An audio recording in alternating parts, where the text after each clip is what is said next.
बिस्मिल्लाहिर्रहमानिर्रहीम। तो टॉपिक है मेरा द जॉन लॉक फिलॉसफी और John Locke philosophy about the human nature and state of nature मैं अपनी पिछली वीडियोस में डिस्कस कर चुकी हूँ। आज जो मैं डिस्कस करूँगी वो John Locke philosophy about the natural rights है। तो स्टार्ट करते हैं कि जॉन लॉक ने नेचुरल राइट्स के बारे में क्या क्या बताया और किन राइट्स को उसने नेचुरल राइट्स करार दिए।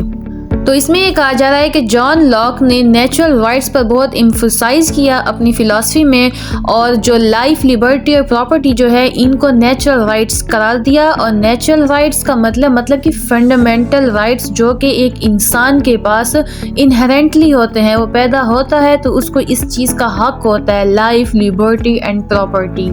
और एक इंसान बाकी जितने भी राइट्स अगर सरेंडर कर सकता है तो करे, लेकिन ये नेचुरल राइट्स जो हैं ये ना ही सरेंडर होते हैं ना ही ट्रांसफ़र होते हैं। ये तो लॉक ये कहता है कि एक गवर्नमेंट का जो प्राइमरी फंक्शन है वो ये है कि वो नेचुरल राइट्स को प्रोटेक्ट करे लोगों के। अपनी पिछली वीडियोस में मैं बता चुकी हूँ कि किस तरह से एक सोसाइटी स्टेट ऑफ नेचर से एक सेंट्रलाइज अथॉरिटी की तरफ आई है। तो आपको अगर जानना है तो आप विजिट कर सकते हैं उस वीडियो पर। और जॉन ये कहता है कि जो सोशल कॉन्ट्रैक्ट है जो कि इंडिविजुअल की कंसेंट से वजूद में आई है, वो इसीलिए वजूद में आई है और इसीलिए लोगों ने आपस में सलाह करके कंसेंट करके गवर्नमेंट बनाई है ताकि उनके इन नेचुरल राइट्स को, इन फंडामेंटल राइट्स को प्रोटेक्ट किया जा सके, उनकी फ्रीडम को प्रोटेक्ट किया जा सके। तो इसके बाद लॉक ये कहता है कि एक गवर्नमेंट तब लेजिटिमेट होती है जब वो लोगों की मर्जी के मुताबिक बनती है।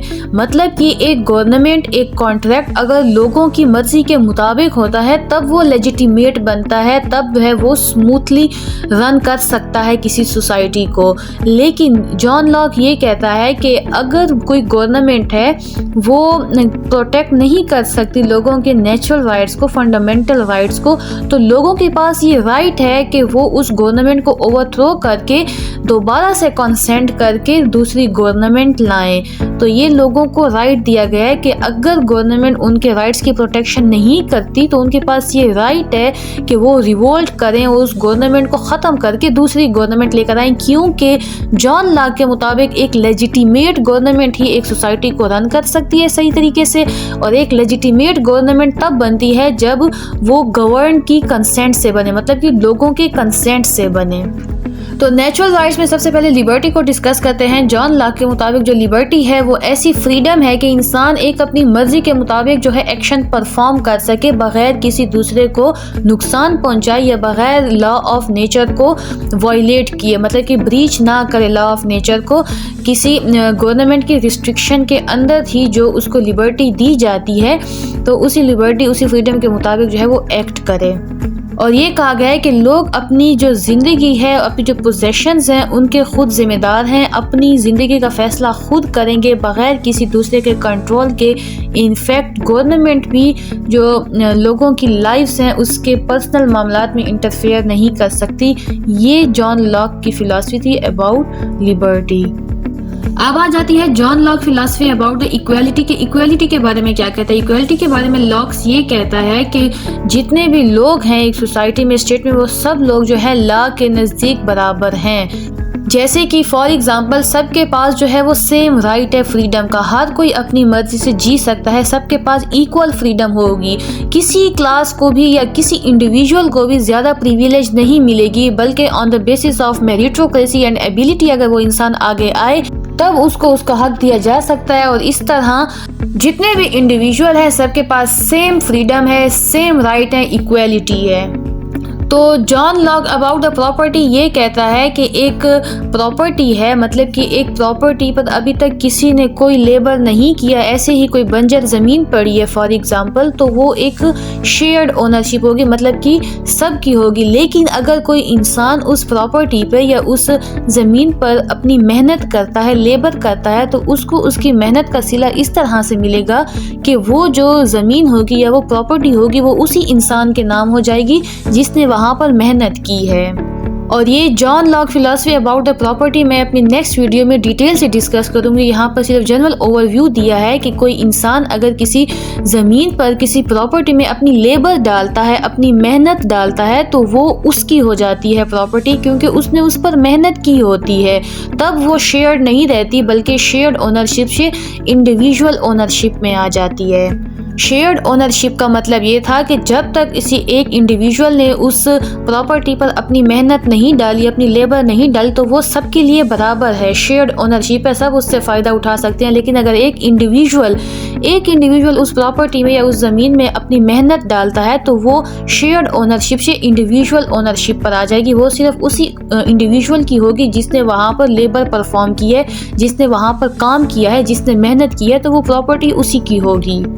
और ये उस टाइम की जॉन लॉक बात कर रहा है जब लोग जो थे वो कम्युनल एक कम्युनिटी में रहते थे, जहाँ पर हर चीज़ जो थी किसी के नाम नहीं थी, बल्कि ख़ुद लोग अपनी लेबर डाल के अपनी प्रॉपर्टी को अपने नाम करते थे। तो इस तरह से ये प्रॉपर्टी भी एक इंडिविजुअल का फंडामेंटल नेचुरल राइट जो है बनाया गया है, और इसके बारे में डिटेल फिलॉसफी में अपनी नेक्स्ट वीडियो में डिस्कस करूँगी। अब जॉन लॉक की philosophy about the state of nature मैं अपनी पिछली वीडियो में डिस्कस कर चुकी हूँ, लेकिन यहाँ पर स्टेट ऑफ नेचर को मैं डिस्कस करूँगी कि स्टेट ऑफ नेचर में नेचुरल राइट्स का क्या रोल था।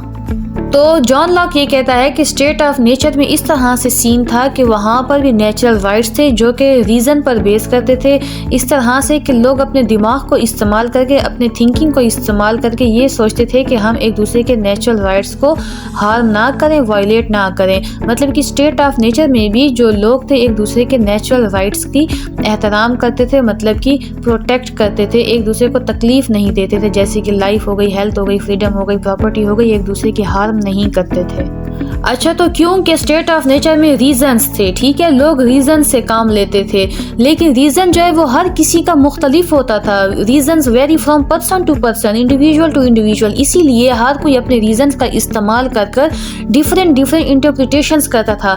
मतलब कि अगर एक इंसान अपने दिमाग को, अपनी थिंकिंग को इस्तेमाल करता है और वही थिंकिंग जो है अगले इंसान की रीजंस के मुताबिक नहीं है, तो इस तरह से सबकी अपनी अपनी इंटरप्रिटेशन से जो कन्फ्लिक्ट थे वो अराइज हो रहे थे, क्योंकि कोई सेंट्रल अथॉरिटी नहीं थी जो एक ही इंटरप्रिटेशन कर सकती, बल्कि हर कोई अपने अपने तरीके से जो है वो नेचुरल राइट्स की इंटरप्रिटेशन करते थे कि नेचुरल राइट्स इस तरह से प्रोटेक्ट होंगे या इस तरह से प्रोटेक्ट होंगे। कोई सेंट्रल अथॉरिटी नहीं थी, और क्योंकि रीज़न सारे लोगों के डिफरेंट थे, तो सब लोगों के तरीके भी डिफरेंट थे, तो इस तरह फिर कन्फ्लिक्ट्स वगैरह बनते थे स्टेट ऑफ नेचर में। अब इसमें ये कहा जा रहा है कि क्योंकि स्टेट ऑफ नेचर में कोई सेंट्रल अथॉरिटी नहीं थी, तो इस वजह से हर कोई अपने अपने तरीके से लॉ को इंटरप्रेट करते थे, मतलब कि अपनी रीजनिंग का इस्तेमाल करते थे, अपने रीजनिंग से लॉ बनाते थे, और वो लॉ जो था अगर किसी एक के लिए वो लॉ ठीक था तो अगले इंसान के लिए वो लॉ जो था वो हार्मफुल था। तो इसी तरह उनके दरमियान आपस में कन्फ्यूजन हुई, कायास पड़ा और कन्फ्लिक्ट्स आए, क्योंकि कॉमन अथॉरिटी नहीं थी, तो इस वजह से लोग अपने आप को इनसिक्योर फील करने लगे। तो इसी तरह इन तमाम हालात को मद्देनज़र रखते हुए और नेचुरल राइट्स को प्रोटेक्ट करने के लिए जॉन लॉक ने ये बताया था कि स्टेट ऑफ नेचर में लोगों ने आपस में डिसाइड किया कि एक सिविल सोसाइटी होनी चाहिए, और उस सिविल सोसाइटी में तमाम लोग जो हैं लॉज को एक्सेप्ट करेंगे जो सेंट्रल अथॉरिटी बनाएगी, और जितने भी जजेस होंगे या जुडिशरी सिस्टम होगा वो पार्शियल नहीं होगा बल्कि इम्पार्शियल होगा, और वही जुडिशरी जो है वो फोर्स को इंटरप्रेट भी करेगी। मतलब कि सेंट्रल अथॉरिटी होगी और जो इंटरप्रिटेशन होगी वो एक ही इंटरप्रिटेशन होगी, एक ही लॉ होगा जो कि सबके लिए बराबर होगा। ये जॉन लॉक ने कहा कि नेचुरल राइट्स को मद्देनजर रखते हुए स्टेट ऑफ नेचर में इस चीज़ की बुनियाद रखी गई थी। उसके बाद जॉन लॉक ये कहता है कि नेचुरल राइट्स आर अनचेंजिंग और वेरी, मतलब कि लॉक कहता है कि क्योंकि ये नेचुरल राइट्स जो हैं ये इंसान के इनेट राइट है, मतलब कि उसकी पैदाइश से ही इनहेरेंटली उसको मिलते हैं, तो इसीलिए ये अनचेंज है, मतलब कि इनको चेंज नहीं किया जा सकता। और साथ जॉन लॉक ये भी कहता है कि जो नेचुरल राइट्स हैं ये एटर्नल हैं, कभी ना ख़त्म होने वाले। जितने भी आगे लोग आएंगे या जितने आ चुके हैं उन तमाम के नेचुरल राइट्स जो हैं वो अनचेंज्ड होंगे। लेकिन जॉन लॉक जो है वो रियलिटी को मद्देनजर रखते हुए ये भी कहता है कि जो राइट्स होते हैं वो डिफ़र करते हैं फ्रॉम सोसाइटी टू सोसाइटी। अगर आप मुस्लिम सोसाइटी में देखें तो वहाँ पर लोगों के राइट्स डिफरेंट हैं, एथिस्ट सोसाइटी में देखें तो वहाँ पर डिफरेंट है, क्रिश्चियन सोसाइटी में देखें, बुद्धिस्ट में देखें या बाकी सोसाइटीज़ में आप देखें तो सोसाइटी में जो राइट्स हैं वो वेरी कर सकते हैं। तो उसके बाद आ जाता है societal role in natural rights. तो इसमें जॉन लॉक ये कहता है कि राइट्स जो है वो ऑल दो इनहेरेंट हैं, लेकिन उन राइट्स को जो सोसाइटी है वो भी शेप करती है, मतलब कि सोसाइटी पे भी डिपेंड करता है कि वो किस तरह से सोसाइटी है और किस तरह से नेचुरल राइट्स जो है लोगों के प्रोटेक्ट करती है, किस तरह से लॉज बनाती है, किस तरह से रूल एंड रेगुलेशन बनाती है जिससे लोगों के नेचुरल राइट्स जो हैं वो प्रोटेक्ट होंगे। और ये चीज़ एक सिविल सोसाइटी में रियलाइज़ होती है, मतलब कि एक सिविलाइज सोसाइटी हो जिसमें सेंट्रल अथॉरिटी मौजूद हो। उस सोसाइटी में आप एक दूसरे के नेचुरल राइट्स को प्रोटेक्ट कर सकते हैं आपस में कोऑपरेशन से और आपस में वर्क करके। और ये जो नेचुरल राइट्स हैं ये शेप करती है सोसाइटल रूल एंड रेगुलेशन या सोसाइटी के जितने भी लॉज होते हैं वो। तो अगर हम लास्ट में जॉन लॉक की फिलॉसफी का कंट्रीब्यूशन देखें, John Locke philosophy about the natural rights, तो उसका कंट्रीब्यूशन में क्लासिकल लिबरलिज्म निकलता है, जिसमें ये कहा जाता है कि जो नेचुरल राइट्स हैं, इंसानों के फंडामेंटल राइट्स में कोई ऑब्स्टेकल ना हो, कोई गवर्नमेंट इंटरफेरेंस ना हो, इंसान के जो नेचुरल राइट्स हैं वो फ्री हो, मतलब कि गवर्नमेंट अपनी पावर इम्पोज ना करे नेचुरल राइट्स पे, ये एक इंसान का हक है।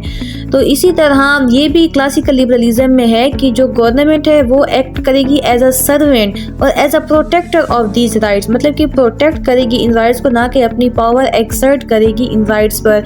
तो इसी तरह जो जॉन लॉक की philosophy about the natural rights है वो कंट्रीब्यूशन उसका ये है कि क्लासिकल लिबरलिज्म वाली जो थीरी है या जो आइडियोलॉजी है वो इस पर बेस करती है कि गवर्नमेंट की इंटरफेरेंस कम हो, इंडिविजुअल को ज़्यादा से ज़्यादा फ्रीडम दी जाए।